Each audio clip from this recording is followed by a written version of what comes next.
and it needs to be. And I'm hopeful that there are not more Marine Defense Force officers, involved in these things, because this is sad, this is unfortunate, and it is embarrassing to the Bahamas. Our little small institutions are being brought down by these people who are doing all of these ridiculous stuff, and it's just sad and unfortunate. It's just a hot mess, and I don't know what we can do to resolve this issue and get away from this embarrassment that seems to be enveloping us. And that's what I'm saying to you. We have the Haitian crisis. We have the Defense Force officers who should be working with us too. Make sure that these situations are addressed. But no, these fellas won't be there condoning and supporting and being a part of and working with and indulging these criminals in their actions. And that is seriously and terribly unfortunate. It needs to be fixed, it needs to be addressed, it needs to be resolved. Can't take it. Had enough.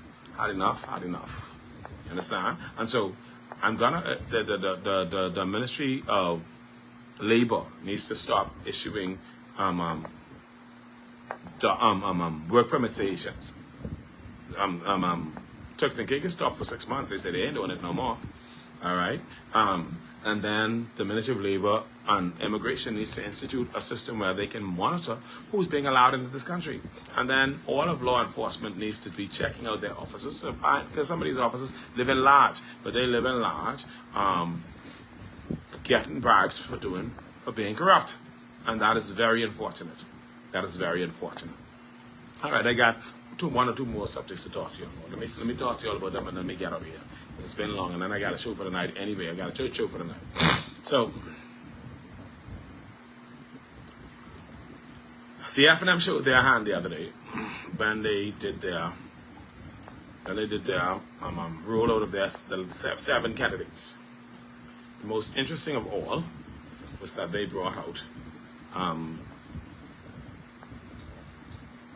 their Kalani candidate. So they showed their hand and they showed their behind.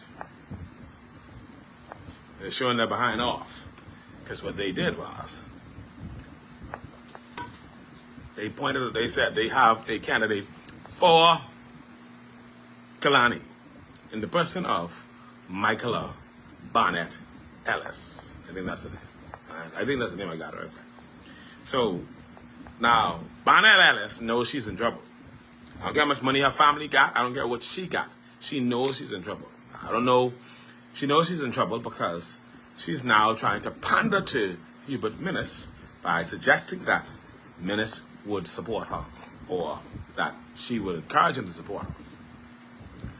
It'll be interesting to see if Minnis backs down and does decide to support Barnett because that'll be very mature of him. But I don't believe that Minnis is that politically mature to make a decision like that, because he's a man who's spiteful and he's a man who don't really care when it comes to certain things. And if it means that he got to destroy, the F&M by crushing Barnett, he will do that. Or by causing him to lose his seat. Now, Kalani is a hot seat because you got Michael Barnett, Hubert Minnis, and Veronica McIver, I think from COI. Now, the question was posed to Minnis the other day, if he's going to support the F&M's candidate, since Minnis is an FNM. He's still a declared FNM. The question was posed to him as to whether he would support Barnett, if he would vote for her. Minnis said, I'm voting for me. Why would I vote for somebody else when I'm going to be a candidate in the election and I'm voting for me? The F&M is in a quandary.